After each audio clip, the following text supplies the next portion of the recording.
Hi everyone, my name is Tori, this is Novel Life, and welcome back to my channel. Today I have a really exciting video that I've been wanting to do. I did a Mafia Romances for Beginners video a couple months ago, I think back in like August or September, and I thought it would be a good idea to do a Dark Romances for Beginners. Now, obviously, Mafia Romances can fit into the Dark Romance category because technically they are on the darker side, but I wanted to do like non-Mafia Dark Romances for Beginners, basically. So I have 5 or 6 to share with you, 6 or 7, I think maybe.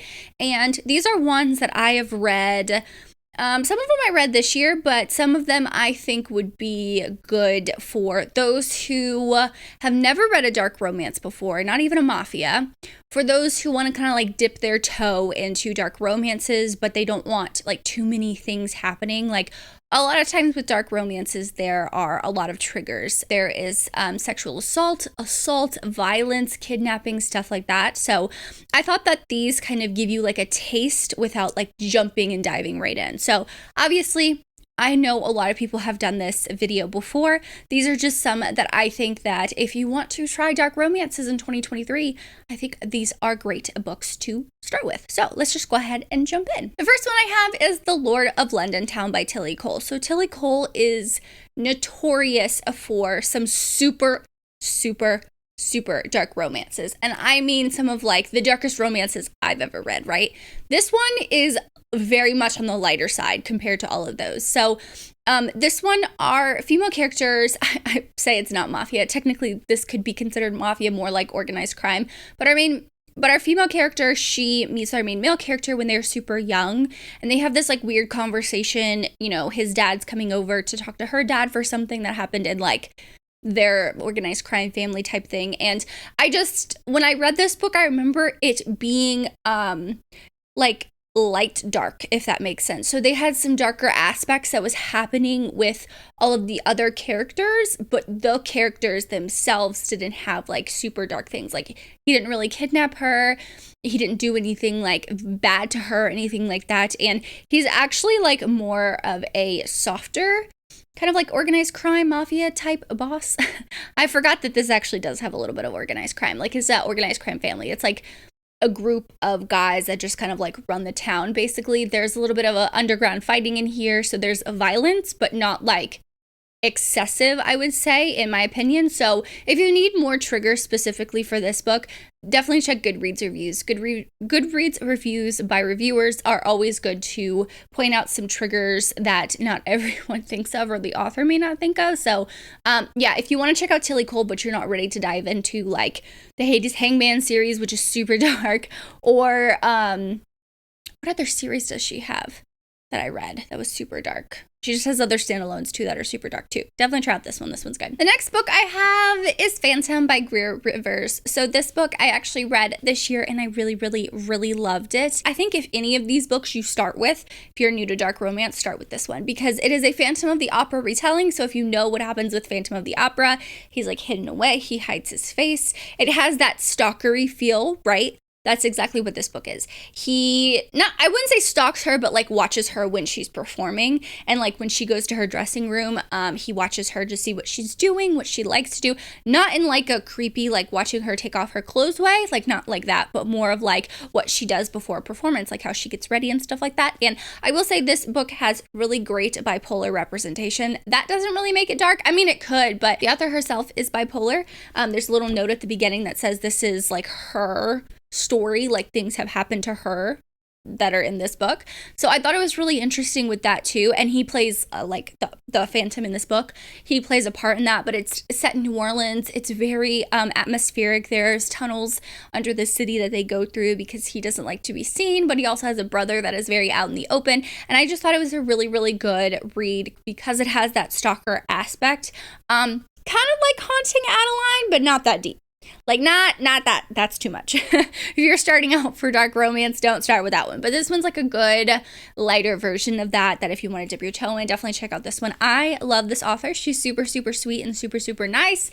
And if you want the paperback is honestly beautiful on the inside. Like this is one of my favorite insides, and this is just the normal paperback that she sells on Amazon, and you can get it on her website. So highly suggest this one.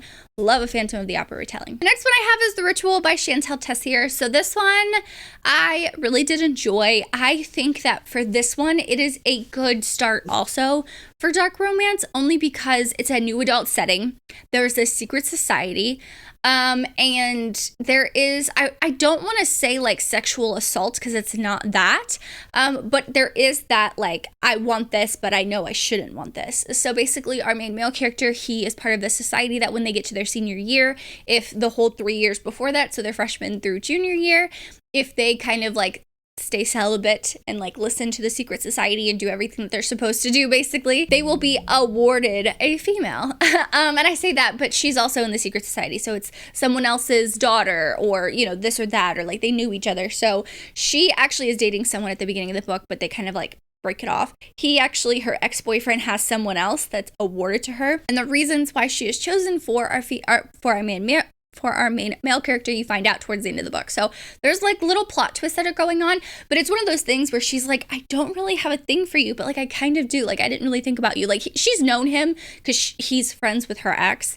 Like it's in the same secret society, so they know them. So he's like, I get to have you. He's saying all these things like, I get to have you. You're mine. I get to do whatever I want to you. But he's like kind of soft on the inside too. Like he's like, well, I'm not gonna like really force you. Like you gotta have to want it, you know what I mean? So I find it really interesting that like kind of difference between him saying all these things and wanting to be like really rough and dark, but like kind of not. So that's why I think this one's actually really, really good for like beginners to dark romance, just because of that. He says all these things.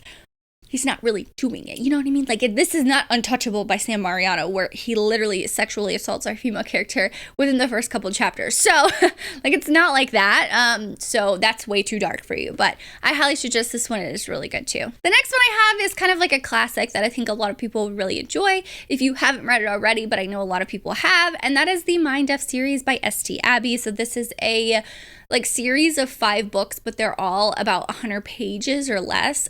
First 2 are under 100 pages and the last 3 about 120 to 150 pages. So when you read them all together, it's like a 500-page book, which some of the books nowadays are 500 pages, you know what I mean? So this one I think is good because it shows a serial killer, and our female character is a serial killer. It's Lana. She is killing people for a reason. She basically has this like hit list because something happened to her brother and her and herself when she was a little bit younger.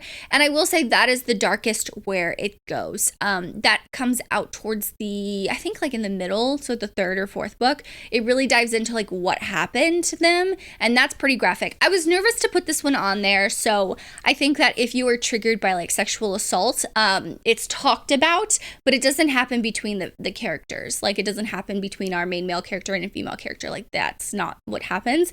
He's actually the FBI agent that's assigned to her case because she's a serial killer. So it's dark in that aspect, but what happened in her past is talked about, and in her past there is sexual assault. So that's why I was a little nervous to put that one in here, but I think that if you know that before going in, if that's something that triggers you, stay away. But if it's something that you're interested in and you know going in and you're okay with it, you just have to know, definitely dive in. I feel like a lot of people read this series, was it this year or last year? I can't remember when I read this series, but it's one that stuck with me because I think Lana is a really, really strong female character. And in dark romances, we don't always get super dark female characters. Like they're doing the things. It's always the main male character that's doing, like every other book is always the main male character doing something. So I would highly suggest this one too if that sounds interesting to you, because I really like that one. The next one I have is Promises and Pomegranates by Sav R. Miller. So this whole series has gotten a lot of attention, and I have not read past this book. I think this is a really good romance, dark romance to start with, because yes, there is kidnapping, but he basically just takes her to his island, like where he lives, and he just lets her live there. Like he's not doing anything to her, if that makes sense. So both of our characters have had something in the past. He is actually a doctor that works for her father, or has worked for her father, that her father is like a head of an organized crime family, I think, like that. So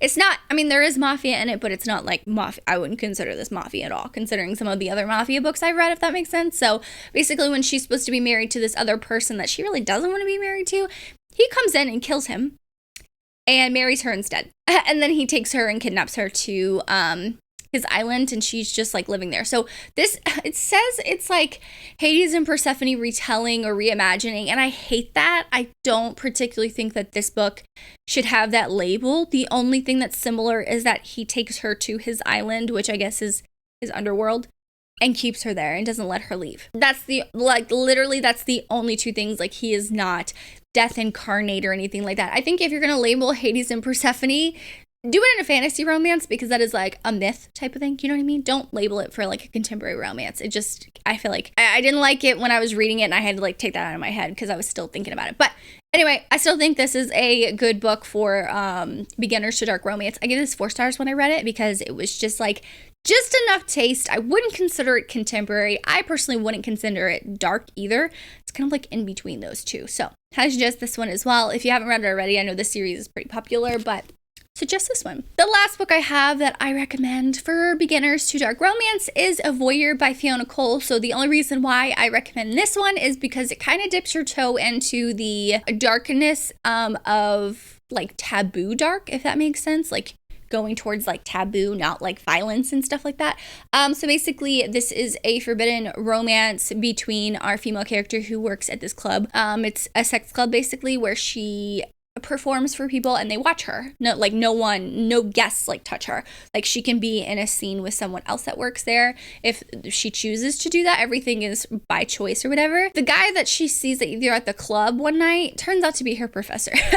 And when they start class, he's like, we can't do this, but he's like, but I want you. And I found that this book has a lot of emotional depth towards the end of it because our main male character is dealing with a lot of past trauma that is brought up. So once again, that's like doesn't happen between the characters, but it's happened in the main male character's past, and our female character actually helps him kind of like work through that. And I found that really, really interesting. So on top of that being a forbidden romance, like you have this high stakes thing because he's actually like going to her to help himself like heal and get past certain things. And I just actually think this is actually a really good start to the series. The whole series is kind of like this, so I recommend any of them. You technically could read any of them in the series as a standalone, but I'll suggest this one just because it dips your toe into the more like dark taboo romances. But those are just some dark romances that I recommend to you guys if you are a beginner to dark romance. Let me know if you would like any other like subgenre of romance. I think I have a historical romance one that I did last year. And I have a mafia romances for beginners. So if you have any ideas for that, let me know in the comments. Leave me a cat emoji. I don't know. Just leave me a cat emoji. We've done dog before, but leave me a cat emoji, a kitty emoji, whatever. Kitty face, a cat, whatever. But thank you so much for watching. I really hope you like and subscribe for more content for me. As always, I hope you're living a novel life, and I will see you in my next one. Bye, guys.